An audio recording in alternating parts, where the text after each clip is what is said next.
Halo semuanya, perkenalkan nama saya Satria Dewasa Gita. Di sini saya akan menganalisis sebuah jurnal menggunakan konsep The Double Diamond yang berjudul Nike Ethics versus Reputation in the Me Too Era mengenai kasus pelecehan seksual dan diskriminasi gender yang ada di internal perusahaan Nike. Sebelum itu kita rekap dulu kasusnya secara singkat. Jadi pada tahun 2017 beberapa senior eksekutif wanita mengundurkan diri dari jabatannya dikarenakan isu yang berkaitan dengan kasus pelecehan seksual. Didorong oleh pengunduran diri mereka, beberapa pegawai wanita Nike melakukan survei internal tentang pelecehan seksual dan diskriminasi gender. Pada 2018, setelah hasil survei tersebut keluar, diketahui kalau HR Nike diklaim selalu mengabaikan komplain mereka mengenai pelecehan seksual dan diskriminasi gender. Pegawai yang memiliki pengalaman tersebut juga menceritakannya di laman website Glassdoor.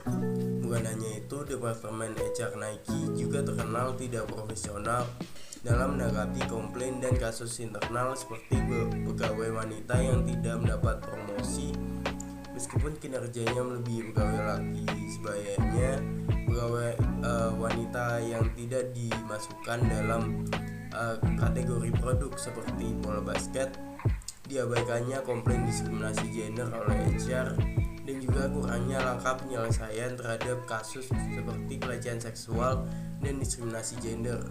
Dan bahkan pernah ada beberapa eksekutif wanita yang dihentikan secara sepihak karena melakukan komplain terhadap HR.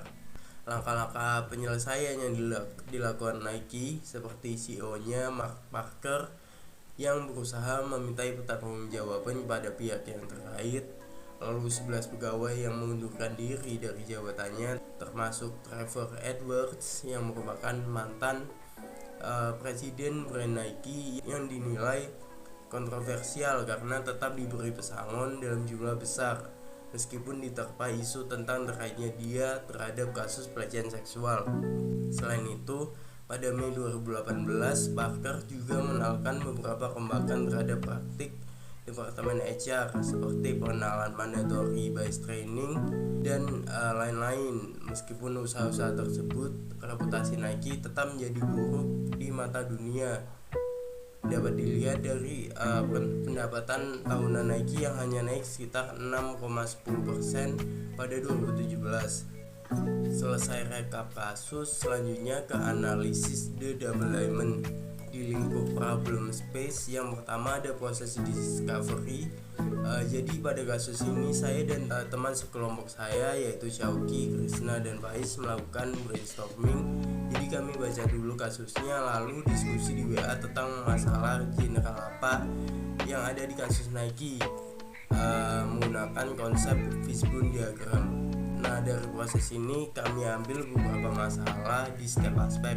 Di aspek manajemen, yang pertama ada permasalahan internal dalam struktural perusahaan, dan yang kedua pengunduran diri beberapa petinggi eksekutif Nike.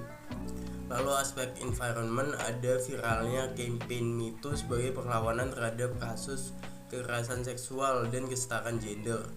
Lalu yang kedua, beberapa korban yang memberanikan diri untuk speak up menggunakan platform Glassdoor untuk meramaikan kasus ini. Lalu ada aspek regulations, masalahnya itu di adanya mandatory bias training yang menimbulkan spekulasi publik yang menganggap Nike lebih mementingkan reputasinya dengan memecat beberapa pekerja yang terlibat dalam kasus pelecehan seksual daripada menyelesaikan skandal yang terjadi di tubuh perusahaan. Lalu di aspek people, permasalahan ada di Departemen SDM Nike yang lamban dan tidak berkompeten dalam menyelidiki komplain dari karyawannya. Lalu jajaran eksekutif Nike yang terlibat dalam kasus pelecehan seksual menunjukkan ketidakprofesionalan mereka dalam menerapkan value perusahaan. Selain yang saya sebutkan tadi, juga ada beberapa masalah lain seperti pelecehan seksual, diskriminasi gender, komplain yang diabaikan oleh HR, sulitnya promosi bagi pegawai wanita, pemberhentian eksekutif wanita karena melakukan komplain ke HR, dan juga kurangnya langkah penyelesaian oleh HR terhadap aduan pelecehan seksual maupun diskriminasi gender. Lalu yang kedua kedua ada proses define. Pada proses ini kami mengerucutkan dari masalah-masalah sebelumnya yang awalnya general menjadi lebih fokus. Selain itu kami juga menggunakan tabel skala prioritas. Jadi pada kolom penting dan mendesak ada masalah seperti terjadinya kekerasan seksual yang dialami karyawan wanita.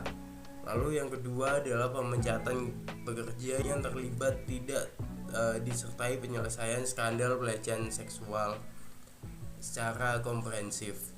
Sumber-sumber masalah ini harus segera diselesaikan agar tidak terjadi masalah-masalah lain.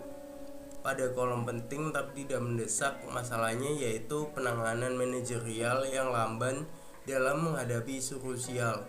Masalah ini dapat diselesaikan setelah masalah penting dan mendesak selesai.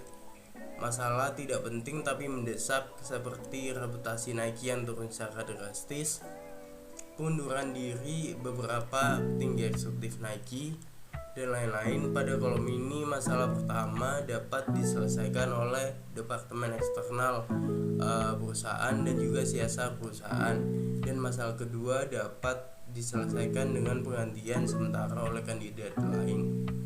Masalah tidak penting dan tidak mendesak tidak ada karena semua masalah pada kasus ini harus diaddress dan diselesaikan.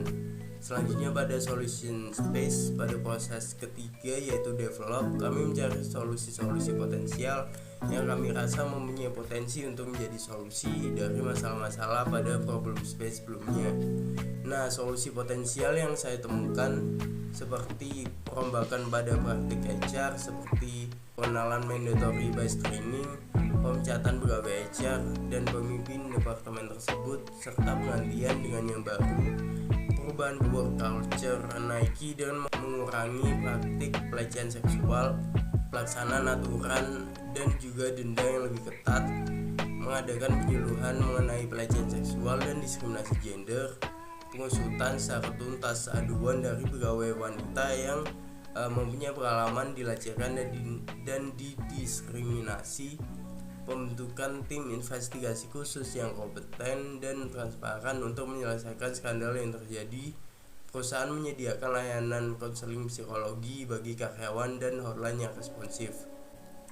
Selanjutnya pada tahap keempat yaitu proses deliver, kami menemukan beberapa solusi yang kami rasa akan bekerja menyelesaikan masalah yang sudah kami kerucutkan dari tahap develop. Yang pertama, tindak lanjut yang tegas berdasarkan investigasi terhadap para pelaku pelecehan seksual, baik sanksi administratif seperti pemecatan maupun pidana seperti penjara dan denda. Lalu yang kedua, penyediaan trauma healing dan perlindungan terhadap korban kekerasan seksual, dan yang ketiga, perombakan sistem human resource management secara komprehensif.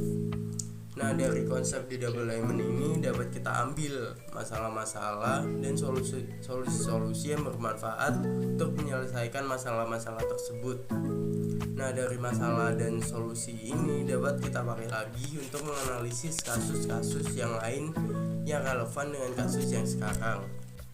Contohnya kasus yang sedang hangat akhir-akhir ini yaitu Gofar Hilman. Jadi si Gofar Hilman ini dituding telah melakukan pelecehan seksual kepada seorang wanita dan tuduhan-tuduhan lainnya yang menyebabkan nama baiknya rusak dan akhirnya dikeluarkan oleh Lawless. Di sini pada problem space ada masalah pelecehan seksual yang dilakukan oleh salah satu pendiri Lawless, dan pada solution space Lawless mengeluarkan Gofar Hilman dari anggota Lawless Jakarta. Untuk detailnya pada tahap discovery terdapat masalah pelecehan seksual yang dilakukan salah satu pendiri Lawless, viralnya tudingan tersebut di media sosial seperti Twitter, reputasi Lawless yang menjadi buruk, dan lain-lain. Pada tahap define, kolom penting dan mendesak diisi masalah pelecehan seksual yang dilakukan oleh salah satu pendiri Lawless. Pada kolom penting tapi tidak mendesak diisi viralnya tudingan tersebut di media sosial seperti Twitter. Pada kolom tidak penting tapi mendesak diisi reputasi Lawless menjadi buruk.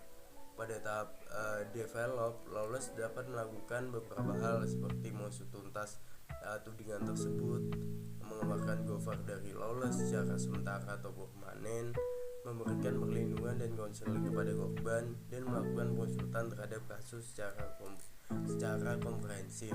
Sedangkan pada tahap deliver, solusi yang bekerja adalah pengeluaran kefilman dari lolos secara permanen serta tindak lanjut yang tegas terhadap pelaku pelecehan seksual, dan juga memberikan perlindungan terhadap korban. Sekian dari saya Satria Dewa Sagita. Jika ada salah kata mohon maaf. Wassalamualaikum warahmatullahi wabarakatuh.